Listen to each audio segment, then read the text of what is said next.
নমস্কার সুপ্রিয় বন্ধুগণ। আমি রেইকি ওয়ার্ল্ড থেকে রেইকি গ্র্যান্ডমাস্টার ডক্টর মানস ঘোষ বলছি। বন্ধুগণ, আজ আমি সারোগেট মেথড পদ্ধতিতে শরীরের ডান পাশে বা বাম পাশে সোয়েলিং বা ফোলার জন্য কিভাবে ডিস্ট্যান্স হিলিং করব তা জানাতে চলেছি। তো বন্ধুগণ, ভিডিওটি এগিয়ে নিয়ে যাওয়ার আগে আপনাদের কাছে আমার অনুরোধ, এরকম ভিডিও পেতে হলে আপনারা চ্যানেলটি সাবস্ক্রাইব করে রাখবেন এবং পাশে থাকা বেল আইকন বাজিয়ে দিয়ে অল সিলেক্ট করবেন, যাতে পরবর্তী ভিডিও আপলোড করলে আপনাদের কাছে তার নোটিফিকেশান চলে যায় আর আপনারা সময় ও সুযোগ বুঝে সেই ভিডিও দেখতে পারেন। আর যদি ভিডিওটি ভালো লাগে তাহলে একটি করে লাইক দেবেন এবং বন্ধুবান্ধবদের কাছে এই ভিডিওটি শেয়ার করবেন।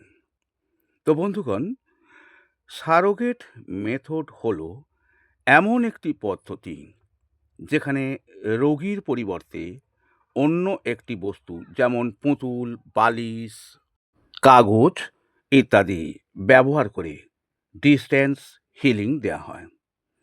অনেক রেইকি হিলার মনে করেন এতে এনার্জি ফ্লো আরও ভালো হয়। তো সারোগেট নির্বাচন আমরা কি করতে পারি? আমরা ছোট পুতুল বা সফট টয়, বালিশ, একটি কাগজে রোগীর নাম লিখে, এমনকি নিজের হাতকেও সারোগেট হিসেবে ব্যবহার করা যায়। এখন আমি সারোগেট হিসেবে কাগজ ব্যবহার করব। আমরা একটি কাগজ নেব, সেই কাগজে রোগীর নাম লিখব। লোকেশান জানা থাকলে আমরা লোকেশান দেব। তারপরে আমরা তার নিচে দেব সমস্যার কথা আমরা লিখব। রাইট সাইড সোয়েলিং কি লেফট সাইড সোয়েলিং আমরা এটা লিখব। তাহলে কি হলো?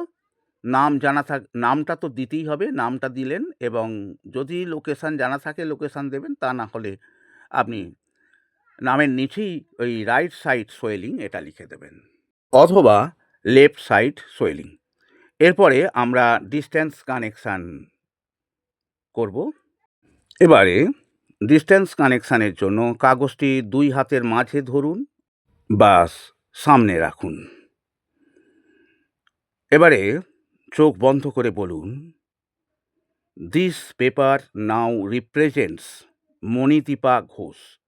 I am now connected with her energy for healing. এখানে আমি মণিদীপা ঘোষ বললাম, আমি পেশেন্টের নাম মণিদীপা ঘোষ নিয়েছি, তাই আপনাদের যে পেশেন্ট তার নাম বলবেন। এরপরে হর্ন সাজেশন ড্র করুন।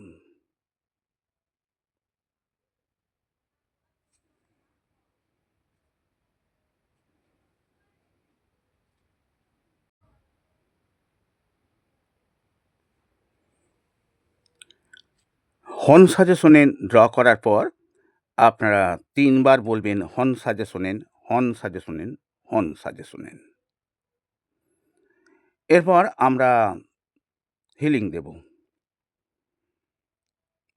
কাগজের উপর হাত রেখে চকুরে ব্যবহার করব। সামনে কাগজটা রাখব, রেখে আমরা চকুরে সিম্বল ওই কাগজের উপরে দেব এবং 3 বার বলবো চকুরে, চকুরে, চকুরে।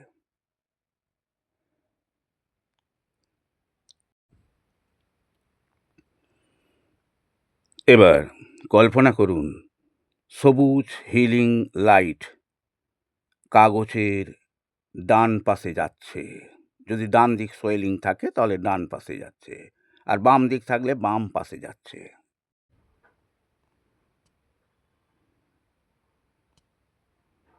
এরপর বলুন, archangel Raphael, please send healing light to remove the swelling.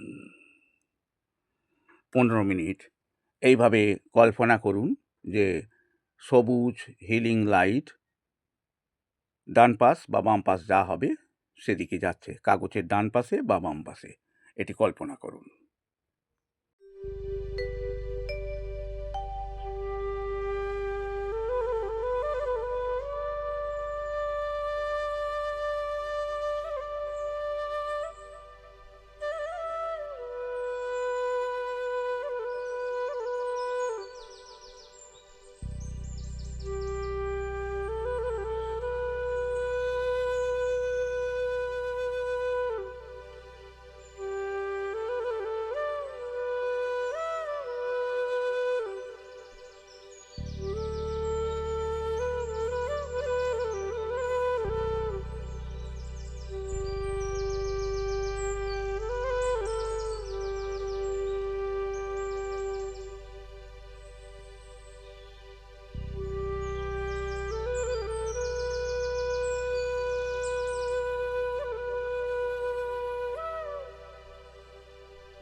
এরপরে এনার্জি বল মেথড প্রয়োগ করতে পারেন। যারা জানেন, আমি এর আগে এনার্জি বল কী করে তৈরি করা হয় তার উপর একটি ভিডিও দেখেছি। যারা জানেন, ভিডিও দিয়েছি। যারা জানেন না, সেই ভিডিও দেখে নিতে পারেন। যাই হোক, আমরা ২ হাতের মাঝে এনার্জি বল তৈরি করব। তৈরি করুন।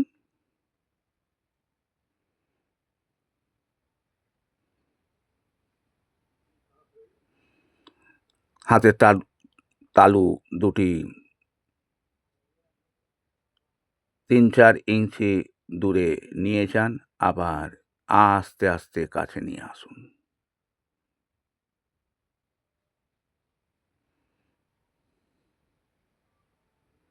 আবার দূরে নিয়ে যান, আস্তে আস্তে কাছে নিয়ে আসুন।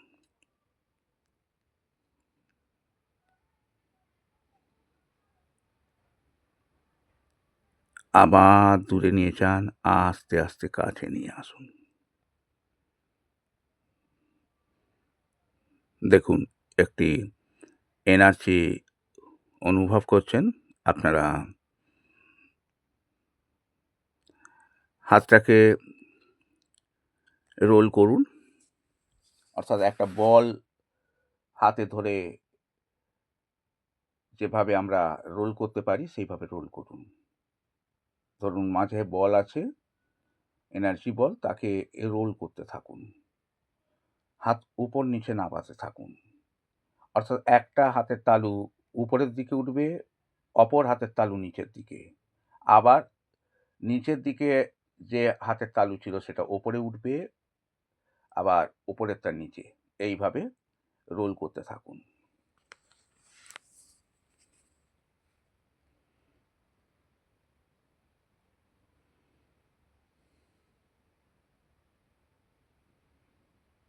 আপনার এনার্জি বল তৈরি হয়ে গেছে। কল্পনা করুন এনার্জি রোগীর শরীরে পৌঁছে গেছে, অর্থাৎ মণিদীপা ঘোষের শরীরে পৌঁছে গেছে।